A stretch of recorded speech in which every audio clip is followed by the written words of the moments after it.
皆さんこんにちは、いっちです。本日はフランスでも旬を迎えたアスパラを使って作るとっても簡単なアスパラタルトを紹介します。こちらは今朝屋外マルシェで1束約 500g 前後で 7.8 ユーロで購入できた細めのアスパラです。毎回ではありませんが、マルシェだからといって必ずしも新鮮で良い食材が揃っているとは限りません。案外スーパーで購入した方が良い食材を購入しやすいこともあります。新鮮で美味しいアスパラの見分け方は、茎が太くて硬く、穂先の芽が詰まっているものが見分けるポイントになります。フランスで簡単に美味しいアスパラを購入するためには、産地の直売所で購入するか、生産者がマルシェに直接売りに来ている時に購入するのが一番ですね。それでは調理に取り掛かります。まずはパートブリゼを作ります。パートブリゼとはパイのようなサクサクとした食感で甘くない練りパイ生地です。バターを指で潰すようにして薄力粉と混ぜてから手のひらですり合わせるようにしてそぼろ状になるまでしっかり合わせます。材料は必ず冷蔵庫で冷やしておくことが重要なポイントです。手の体温でバターが柔らかくなってくるので、バターが体温で溶けないように作業は素早く行います。卵黄と水も冷蔵庫で使う直前まで冷やしたものを混ぜ合わせます。冷たい液体をそぼろ状になった生地に加えて、スケッパーを使い練らないように少しずつ生地をまとめます。はじめは液体が馴染むまで全体を切るように混ぜます。生地がまとまり始めたら、スケッパーで上から生地を押すようにしてまとめていきましょう。生地がまとまったら、できるだけ平らに、そして四角く形を整えます。焼き縮みを抑えるためにラップに包んで冷蔵庫で1時間休ませてあげてください。続いて準備するのは、優しい酸味と生クリームのコクが特徴的な玉ねぎのクリームです。玉ねぎを丁寧に炒めてから生クリームを加えて煮詰めて仕上げます。もちろん作り方はとっても簡単です。鍋にオリーブオイルを入れたら、先ほど粗めにみじん切りにした玉ねぎを加えます。玉ねぎの旨味と甘みを引き出すために塩は必ず初めにしてください。火加減は中火です。玉ねぎに色がつかないようにじっくり炒めます。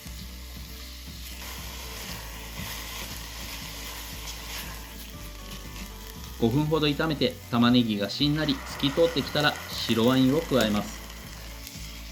中火を保った状態で白ワインが半分以下になるまで煮詰めたら生クリームを加えてください。全体をよく混ぜて優しい沸騰状態を保ちながら煮詰めます。生クリームを入れた直後の液体濃度はすくい上げると滴り落ちる状態です。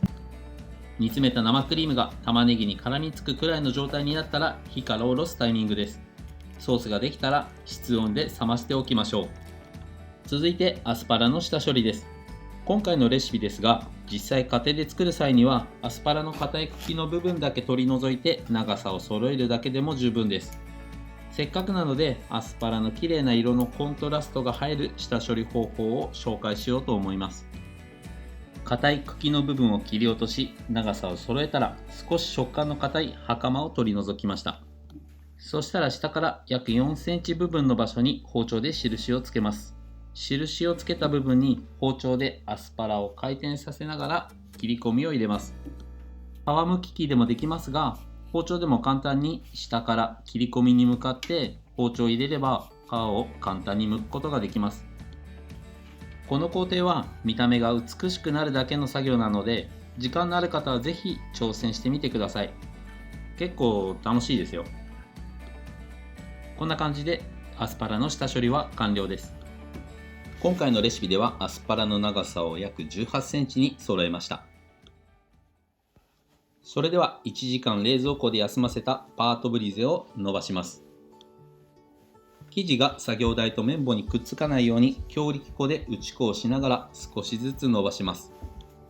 打ち粉は生地の裏表両面にしています。はじめはパートブリゼの上から綿棒を押し付けて少しだけ伸ばします。少しずつ角度を変えながら伸ばせば全体的に均一な厚みに伸ばしやすいです。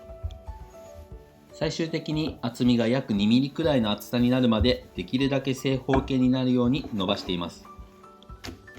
これでだいたい縦横の長さが24、5センチくらいの大きさに伸ばすことができました。きれいに形を整えるため余分な生地を切り落とします。縦横の長さが約20センチの正方形になるように整えました。このままの形でもいいのですが、今回はタルト2台分ということで半分にカットしました。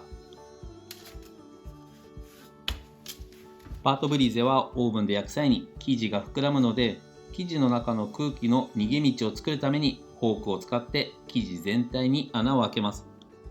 また、今回紹介しているパートブリーゼ以外にも、自宅で気軽に作れるように市販のパイ生地で代用していただいても構いません。先ほど作った粗熱が取れた玉ねぎクリームを生地の上にのせます。玉ねぎクリームはアスパラをのせた時に生地からはみ出ないように生地を全体にのせないで外側約1センチほど余白を作っています。アスパラと相性が良く香ばしい香りをプラスするためにアーモンドパウダーを 5g ずつ振りかけました。お好みで粉チーズなんかもいいと思います。それでは下処理したアスパラに塩をします。片面のみに塩してオリーブオイルも全体に振りかけたら、まんべんなく塩とオリーブオイルがなじむようにアスパラをバットの上で優しく転がします。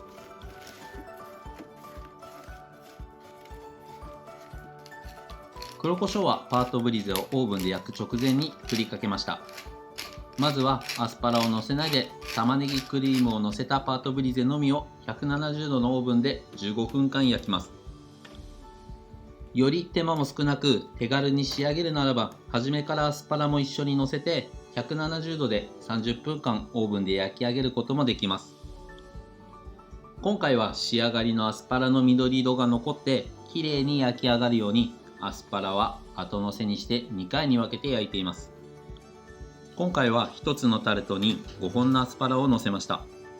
隙間なくアスパラをのせて、仕上げは200度に設定したオーブンに15分入れれば、いつでも熱々のアスパラタルトを召し上がることができます。適度にアスパラの食感に鮮やかな緑色も残し、綺麗な焼き色もついています。これだけでも十分美味しいアスパラタルトですが、ちょっぴり手を加えて完成させます。仕上げには旨味が凝縮したパルメザンチーズをたっぷり。こちらも旨味とコクが特徴的なブロッコリーのピューレを少しだけ。レモンの皮は爽やかな香りをプラスしてくれます。そしてアスパラと相性のいいナッツ類には香ばしくローストした松の実を全体に散らしました。最後に特徴的な酸味のある片葉実を散らし、黒胡椒を振りかけたら完成です。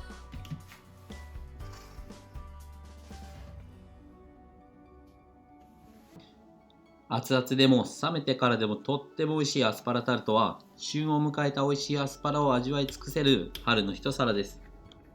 香りが凝縮して心地よいアスパラの食感に、芳醇なバターの香りのサクサクのパートブリゼ、そしてそれぞれの味わいをまとめてくれる玉ねぎクリームが味わいを一つにまとめてくれます。爽やかな酸味が特徴のスペインのシードルと一緒に味わいましたが、それぞれの味が引き立ち最高ですね。一つのタルトを一人前で食べてもいいですし、小さくカットしてお酒のお供に楽しんでも美味しい食べ方だと思います。